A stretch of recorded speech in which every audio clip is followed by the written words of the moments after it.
سلام بر همه شما عزیزان، امیدواریم همه شما خوب هستید. ما امروز درس 20 را میخوانیم. درس 20 امروز ما زندگی نامه می باشد. واژه ها و اصطلاحات خیلی زیادی امروز داریم. زندگی نامه، درگذشت، شاهنامه، متولد شدن، باستان، چاپ کردن، مبتلا شدن، استخدام شدن، رتبه اول، تدریس کردن، از دست دادن، دوران، اداره آموزش و پرورش، مرگ، فارغ التحصیل، غصب، سرطان، شیمیدان، فیزیکدان، فیلسوف، هجری کمری، رئیس، کشفیات، الکل، هجری شمسی، داروساز، مأمور، حکومت، دستگیر کردن، به قتل رساندن، ادامه دادن، از دنیا رفتن، آزمایشگاه، معاصر، مجله، جدا شدن از همسر، تحصیل، نجوم، فلسفه، شهرت و ریاضی. اهداف درس امروز ما: انتظار می رود زبان آموز پس از خواندن این درس با زندگی نام مشاهیر ایرانی آشنا شود. آج کے درس میں پڑھیں گے وہ جو ایرانی مشہور افراد ہیں ان سے ہم آشنا ہوں گے. با واژه‌های جدید مطرح آشنا شود و بتواند به درستی در تکمیل جمله ها و نوشتن آن انشاء از آن استفاده کند. آج ہم نئے الفاظ پڑھیں گے اور ہم یہ بھی چاہیں گے کہ ان جو نئے الفاظ ہم پڑھیں گے ان الفاظ سے ہم ایک متن بنا سکیں، اس متن میں ان جملات کو ہم لکھ سکیں. بتواند ویژگی های هر یک از مشاهیر متن از دیگر مشاهیر بازشناسد کہ ہم لوگ ایرانی جو آج مشاہیر بزرگان پڑھیں گے ان بزرگوں کے متن سے اور بھی جو افراد ہوں گے ان کے بارے میں بھی ہم آشنائی کر سکیں گے. بتواند دربار زندگی یک فرد مشہور نشان بنویسید. اتنے حد تک آپ ممبران کو سمجھا دیں گے کہ آپ لوگ ایک مشہور شخصیت کے متعلق آپ ان کی زندگی نامے کے متعلق ایک زندگی نامہ لکھ سکتے ہیں. اتنے حد تک لے جائیں گے. اور بتواند متن در صدر کلاس بخواند اور آپ ممبران زبان فارسی کے آج کے زندگی نامے درس کو کلاس میں پڑھ سکیں گے.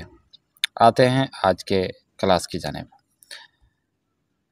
صفحہ 116 میں دیکھیں زندگی نامے. زندگی نامے زندگی کی تاریخ کے بارے میں ہے.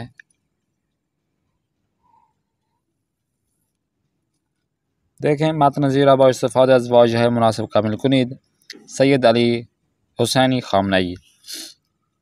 آقا سید علی خامنه‌ای سپریم لیڈر ہیں ایران کے موجودہ. ان کے بارے میں ہیں مراقبت کرد به دنیا آمد برگشت از دنیا رفت سرود است با سواد. اب یہ جو الفاظ آپ کو واضح دیے گئے ہیں ان کو آپ نے خرچ کا جو ہے اس پہ پر کرنا ہے. جیسا کہ سید علی حسینی در فروردین سال 1318 شمسی در مشہد مقدس کیا به دنیا آمد کہ سید علی حسینی جو ہے نا وہ ایرانی 1318 سال شمسی میں فروردین کا مہینہ تھا مشہد مقدس میں اس دنیا میں آئے. ایشان در سال 1336 شمسی با خانوادهش به نجف رفت و در درس اساتید بزرگ نجف شرکت کرد. ایشان یعنی یہ جو آقا سید علی حسینی خامنه‌ای ہیں 1336 سال کے شمسی میں اپنے فیملی کے ساتھ نجف میں چلے گئے اور وہاں پر جا کر اپنے بزرگ اساتذوں کے دروس میں شرکت کی. بعد از مدتی به مشہد برگشت. کچھ مدت کے بعد کچھ سالوں کے بعد مشہد میں واپس آ گئے. و سپاس به قم رفت. اس کے بعد پھر قم المقدس چلے گئے. و در قم هم درس میخواند و هم به شاگردانش درس میداد. قم المقدس میں درس تدریس بھی کرتے تھے یعنی درس بھی پڑھتے تھے اور اپنے شاگردوں کو اس درس کی تدریس بھی کرتے تھے. سید علی در 1343 به دلیل بیماری پدرش به مشهد برگشت. 1343 شمسی میں سید علی خامنئی کے بابا کا مریض ہوئے، جس کی وجہ سے آپ مشہد میں واپس چلے گئے۔ بطالہ سال 1849 در انجا بود، اور 1349 سال کے میں وہاں پر رہے، یعنی مشہد مقدس میں رہے۔ وہ آز پھدرس ڈیش کیا واز پھدرش مراقبت کارد بھی شاید ہو سکتا ہے۔ ایشان عراق بسیاری بے شعر و ادبیات فارسی درد و شعر یہ خوبی سرود است پڑھا ہوا ہے، یعنی بہت زیادہ شعر شاعری پہ لگاؤ بھی تھا اور انہوں نے کچھ شعر و اشعار پڑھا ہوا بھی ہے۔ سید جواد پھدر ایشان از عالمان و اساتید بزرگ دینی بود، جو سید جواد جو سید علی خامنئی کے بابا تھے، علماء اور بزرگ استادوں میں شامل تھے، دینی جو استاد تھے، علماء تھے۔ سید جواد در نجف متولد شد، سید جواد جن کے جو بابا ہیں وہ نجف میں پیدا ہوئے، و سپاس بے تبریز و مشہد رفتے، اس کے بعد پھر ایرانی شہر تبریز اور مشہد میں چلے گئے۔ و در 15 تیر 1365 شمسی از دنیا رفت، اور 15 تاریخ تھی اور ایرانی تیر کا مہینہ تھا، اور 1365 شمسی میں اس دنیا سے چلے گئے، وفات پائی۔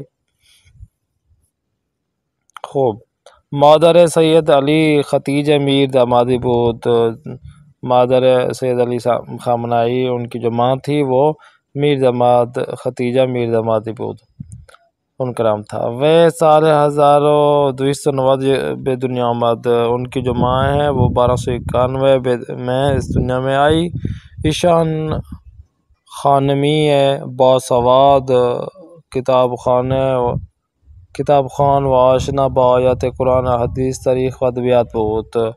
یہ جو ان کی ماں ہے یہ ایسی عورت تھی کہ جو کتابوں کو پڑھتی تھی اور قرآن کی آیات ان کو سمجھ آتی تھی، قرآن کے ساتھ احادیث تاریخ اور ادبیات پر مکمل عبور حاصل تھا۔ خانم میر دامادی در سال 1368 درگذشت، 1365 میں سید علی خامنئی کی والد گرامی اس دنیا سے چلے گئے، اور 1368 میں ان کی والدہ گرامی اس دنیا سے چلی گئیں۔ خوب، یہ کیا ہے زندگی نام سید علی حسین خامنئی کی۔ نیکسٹ دیکھیں، جمله های زیر بخشی از زندگی نام فردوسی است، آن مرتب کنید۔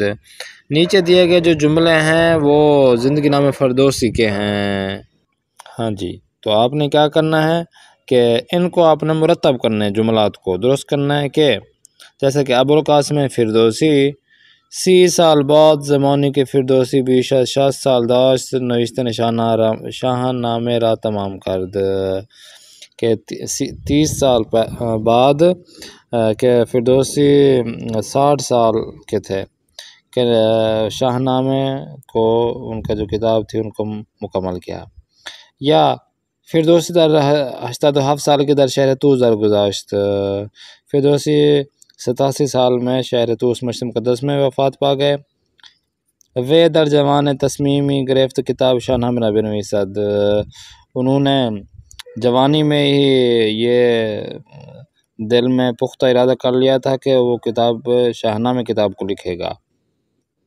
ابوالقاسم فردوسی شاعر بزرگ ایرانی در سال 329 ہجری در طوس متولد شد، ابوالقاسم فردوسی ایرانی بڑے شاعر ہیں کہ جو 1329 سال ہجری میں مشہد طوس یعنی مشہد مقدس میں پیدا ہوئے۔ از زمان خود کے بے خاندان داستان علاقے داشت، جب آپ چھوٹے تھے تو بچے ہی تھے کہ آپ کو جو قصے کہانیاں اور تاریخ سننے کا بہت یا پڑھنے کا بہت ہی شوق تھا۔ شاہ نامہ ایک کتاب شعر قدیمی به زبان فارسی است که قصه های ایرانی در آن آمده است۔ شاہ نامہ ایک ایرانی قدیمی شعر و اشعار کی کتاب ہے کہ جو کہ زبان فارسی میں ہے، اور اس میں ایرانی افراد کے جو قصے کہانیاں ہیں، تاریخ ہے، اس میں آیا ہے۔ اب یہ میں نے آپ کو اردو میں بتا دیا ہے کون سا جملہ پہلے آئے گا، کون سا جملہ بعد میں آئے گا، کون سا جملہ لاسٹ میں آئے گا، یہ آپ نے مرتب کرنا ہے۔ کہ فارسی میں کون سے جملے، مثال کے طور پر پہلا جملہ یہ کر دیں کہ ابوالقاسم فردوسی شاعر بزرگ ایرانی در سال 329 ہجری در توس متولد شد، پہلے یہ کر دیں۔ اب نیکسٹ کون سا آئے گا جملہ، ان 6 جملوں میں سے آپ نے کون سا لکھ کرنا ہے، یہ آپ نے خود ہی کرنا ہے۔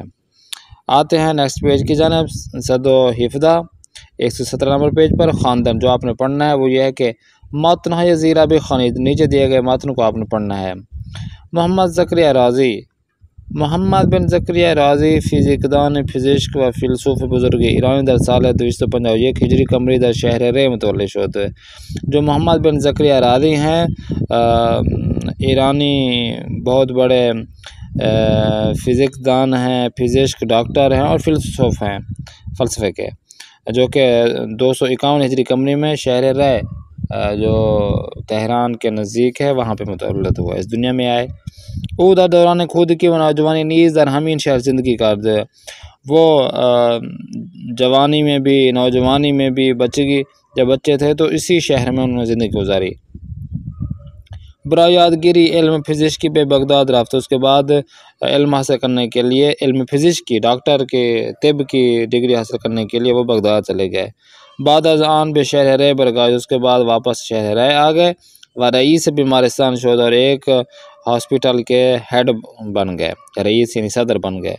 او کاشف الکل و سید السلفریق است، وہ جو ہے نا الکل جو ہے اور ایسڈ سلفریک ہے اس کے جو کیا ہیں کاشف ہیں، کشف کنندے ہیں، انہوں نے یہ جو ہے نا تجربے سے بتائی ہے لوگوں کو کہ کشف الکل اور ایسڈ سلفریک۔ خوب آگے دیکھیں جابر بن حیان۔ جابر بن حیان کے بارے میں کہتے ہیں کہ جابر بن حیان شیمیدان و فیلسوف ایرانی در سال 7 ہجری شمسی در شہر توس بے دنیا آمد۔ جو جابر بن حیان ہیں وہ جو شیمیدان ہیں اور ایرانی فیلسوف ہیں، جسے ہم سائنسدان کہتے ہیں، اور در سال یعنی 100 ہجری شمسی کے سال میں اس شہر توس میں اس دنیا میں آئے۔ تخصص او در کیمیا، فلسفہ، طب، ریاضیات، نجوم و موسیقی بود۔ ان کا جو تخصص تھا وہ جس میں زیادہ کام انہوں نے کیا ہے وہ کیمیا، فلسفہ، طب، ریاضی میں، نجوم اور موسیقی میں تھا۔ پھر او داروساز بود، ان کے جو والد گرامی کیا دوائیں بناتے تھے۔ شغل او ہم داروسازی بود، ان کا اپنا بھی شغل کیا تھا، یہی داروسازی تھا۔ برخیز دانش مندان بزرگ دنیا بے او پدر شیمی جہان می گویند۔ جو بڑے بڑے دانش مندان بزرگ ہیں اس دنیا میں جو آئے ہیں، انہوں نے جابر بن حیان کو سائنسدانوں کا باپ اس پوری دنیا میں، پدر شیمی جہان کہا ہے۔ ایشان در سال 1094 ہجری شمسی از دنیا رفت۔ جابر بن حیان 194 ہجری قمری سال میں اس دنیا سے چلے گئے، وفات پا گئی، آرام گئے ادھر شہر توس کرا دارد۔ جابر بن حیان شہر توس میں ان کی قبر مطہر ہے۔ پروین اعتصامی، پروین اعتصامی کے بارے میں کہتے ہیں کہ پروین اعتصامی شاعر بزرگ ایرانی در 25 اسفند ماہ سال 1385 در شہر تبریز به دنیا آمد۔ جو پروین اعتصامی ہے وہ ایرانی بڑے بزرگ شاعر ہیں کہ جو 25 اسفند 1385 سال تبریز کے ایرانی شہر تبریز میں متولد ہوا ہے، آئے اس دنیا میں۔ پروین در خود کی باخانوادش بے تہران آمد۔ پروین جو ہے نا وہ چھوٹے سال کے تھے کہ وہ اپنے فیملی کے ساتھ تہران آ گئے۔ پھر در ہوئے کہ شاعران و مترجمان بزرگ ایران بود، ان کے جو بابا تھے وہ شعر و اشعار شعراء افراد اور جو ترجمہ کرنے والے افراد میں سے ایک فرد تھے، ایرانی تھے۔ پروین از خود کی شعر میں گفت، پروین جب چھوٹے تھا تب بھی شعر پڑھنا شروع ہو گیا تھا۔ وہاں پہ شعر خواندن و شعر گفتن علاقے بسیار داشت۔ شعر و اشعاری پڑھنا اور شعر و اشعاری جو ہے نا کرنا جو ہے نا ان کو بہت پسند تھا۔ خوب پروین در سال 1313 ازدواج کرد. 1313 ہجری شمسی میں انہوں نے شادی کی. وہ کرمانشاہ رفت. اس کے بعد کرمانشاہ ایران کے شہر کرمانشاہ چلے گئے. وہ در سال 1320 بے دلیل بیماری از دنیا رفت. 1320 ہجری قمری میں شمسی میں وہ ایک مریض ہو گئے اور مریض ہونے کی وجہ سے وہ وفات پائی. انہوں نے آرام گئے ادھر شہر قم است. ان کے جو قبر مطہر قم المقدس میں ہے. نیکسٹ پیج میں 1318 میں دیکھیں. نیکسٹ پیج میں خواجہ نصیر الدین طوسی کہتے ہیں کہ خواجہ نصیر الدین طوسی یکی از بزرگ ترین دانشمندان تاریخ اسلام ریاضی و نجوم است. خواجہ نصیر الدین طوسی جو تاریخ اسلام کے بڑے بڑے دانشور گزرے ہیں، ان دانشور کون سے؟ جو ریاضی اور اہل نجوم تھے ان میں بڑے تھے. او در سال 597 ہجری قمری در طوس به دنیا آمد. وہ 597 سال ہجری قمری میں شہر مقدس مشہد میں اس دنیا میں آئے، یعنی متولد ہوئے. اور ایشان تخصص او ریاضی و نجوم فلسفہ بود. ان کا جو تخصص تھا، وہ جو اس پہ کام کر رہے تھے، وہ ریاضی اور نجوم اور فلسفے پہ تھا. ایشان در علوم مختلف کتابیں زیادہ نوشت. انہوں نے مختلف علوم پر بہت ساری کتابیں لکھی. و در تاریخ 18 ذی الحج سال 672 ہجری قمری در شہر کاظمین از دنیا رفت. اور 18 ذی الحج 672 ہجری قمری میں کاظمین، عراق کے شہر کاظمین میں کیا اس دنیا سے چلے گئے، وفات پا گئے. اب آتے ہیں آپ کو تکلیف دیتے ہیں. تکلیف شمار یک یہ ہے کہ درست یا نادرست بودن جملہ ہے زیرا مشخص کنید. نیچے دیے گئے کہ جو جملے ہیں وہ درست ہیں یا درست نہیں ہیں، وہ آپ نے خود ہی سلیکٹ کرنا ہے، بتانا ہے. جیسا کہ محمد بن زکریہ رازی در شہر بغداد به دنیا آمد. الکل و ایسید سلفر ایک مهمترین کشف محمد بن زکریہ رازی هستند. پروین اعتصامی در سال 1320 دنیا رفت. آرامگاه پروین اعتصامی در تهران است. جابر بن احیان رئیس بیمارستان بود. برخی از دانشمندان جابر بن احیان را پدر علم شیمی جان می‌دانند. خواجہ نصیر الدین طوسی شیمیدان ایرانی است. اور آخر میں خواجہ نصیر الدین طوسی در طوس به دنیا آمد. تو یہ درست ہیں یا درست نہیں ہے، وہ آپ نے بتا دینا ہے ٹیک لگا کر. دوسری تکلیف یہ ہے کہ دربار دانشمندان کشور خود در کلاس صحبت کنید. آپ کے اپنے اپنے ملک میں جو بڑے بڑے بزرگان دانشور افراد گزرے، ان کے بارے میں آپ کلاس میں لکھ کر آئیں اور گفتگو کریں. اور سیکنڈ لاسٹ پیج میں دیکھیں جو کہ خالی ہے. وہ کہہ رہے ہیں کہ دربار زندگی نامی ایک دانشمند یا انسان مشہور در کشور خود بنویسید. آپ کے ملک میں کوئی بہت بڑا دانشمند ہے، کوئی بہت بڑی شخصیت ہے، کوئی بہت بڑا بزرگ ہے، ان کے بارے میں آپ نے کیا کرنا ہے؟ کچھ سطریں لکھنی ہے جو اوپر جس طرح زندگی نامے لکھا ہوا ہے، تو یہاں پہ بھی آپ نے زندگی نامے لکھنا ہے. بلند خوانی میں یہ ہے کہ آج کے متن کو آپ نے بلند آواز سے پڑھنا ہے. اور آج کے ہوم مارک میں دیکھیں کتاب کار 20 میں شمار یہ کیا ہے کہ واجہ زیرہ بخوانید و بے واجہ مناسب وصل کنید. نیچے دے کے الفاظ کو آپ نے اچھی طرح پڑھنا ہے اور جو مناسب الفاظ ہوں ان کے ساتھ ٹیک لگا دینا ہے. ٹھیک ہو گیا، یہ آپ کا ہوم ورک ہے. اب آتے ہیں شمار 2 باواجہ جدید درس جملے بے نویسید. نئے الفاظ اس درس میں یقیناً پڑھا ہوگا آپ نے، تو 5 کوئی بھی لفظ لیں، ان الفاظ سے کیا کریں؟ جملے بنا کر دیں. تو یہ آپ کے ہوم ورک ہو جائے گا. آتے ہیں آج کی حدیث کی جانب. قال رسول اللہ صلی اللہ علیہ وسلم ان شیعتنا معن شیعنا واتبع اثارنا واقتدی باعمالنا. پیغمبر خدا حضرت محمد مصطفیٰ فرمود شیع ما کسی است که از ما پیروی کند و بجای پای ما بگذارد و به کردار ما اقتدا کند.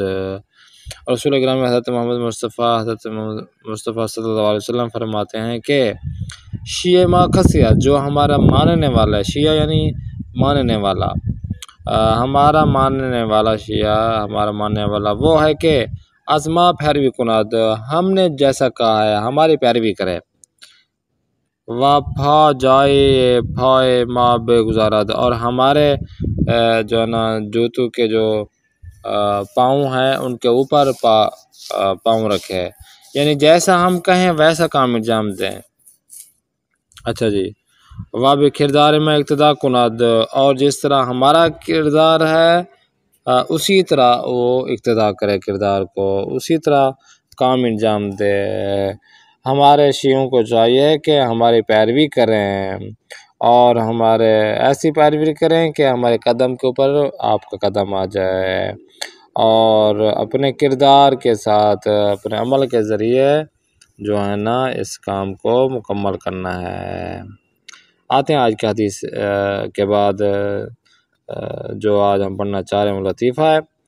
روزی دانش آموزی برائے معلمش نوشت۔